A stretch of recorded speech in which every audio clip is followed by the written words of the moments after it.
Can we document objective changes in neck mechanics with patients who are experiencing vertigo? This is one case of that, 47-year-old female with chronic vertigo.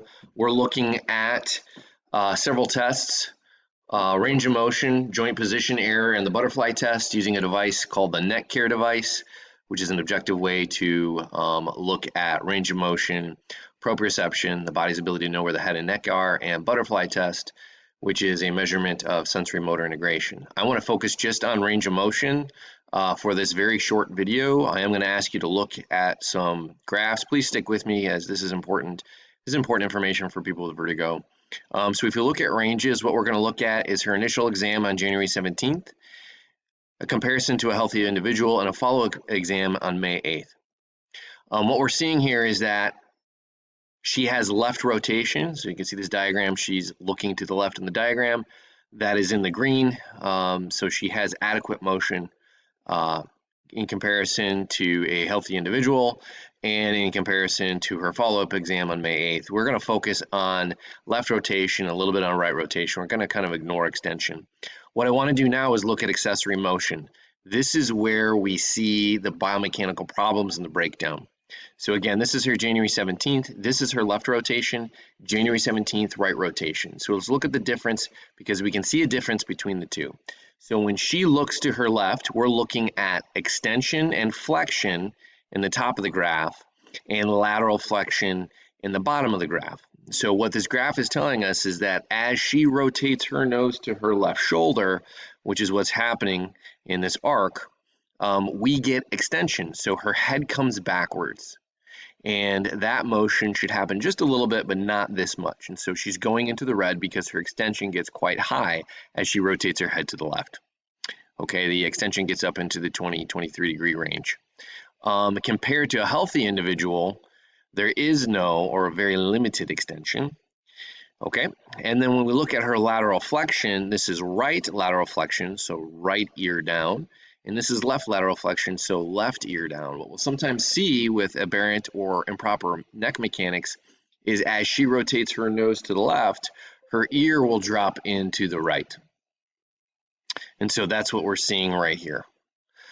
In comparison to her right rotation, we're seeing something different. So she has very little extension in her right rotation on January 17th.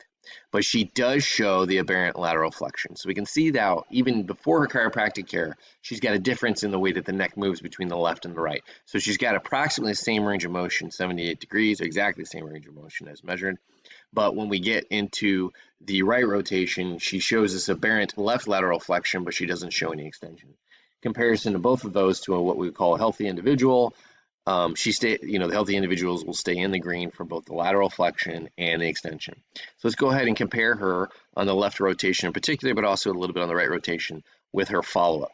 So what we see in her follow-up is that she does show some extension, maybe a little bit more extension than she would want with her left rotation, but extension is nowhere near what it was before. So before she maxed at about 20 degrees, here she maxes at 9 degrees. Okay, and then look at this difference. So up in here we get into an aberrant right lateral flexion. So as she rotates her head to the left, what we're going to see is that her right ear drops in quite a bit. She actually gets something that looks a little bit closer to the healthy individual. So in the healthy individual, there is no right lateral flexion. There's just a little bit of left lateral flexion.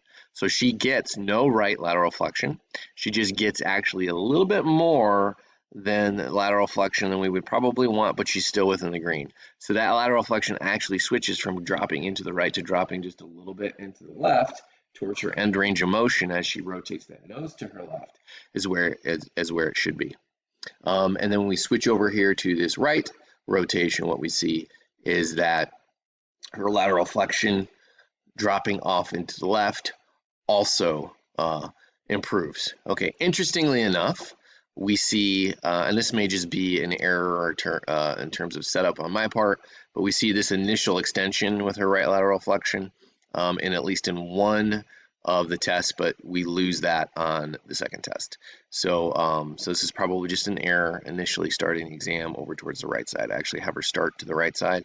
So we're going to throw out this result here and say that on her follow-up exam on May 8th, She's in the green for both extension and flexion and lateral flexion on right rotation, and she's in the green for lateral flexion and slightly in the yellow for extension flexion with left rotation. So overall, we're showing and demonstrating an improvement in biomechanics in a woman 47 years old with chronic vertigo. So as her vertigo improves, so do the neck biomechanics, or vice versa, right? As the neck biomechanics improve, so does her vertigo. Thank you for watching.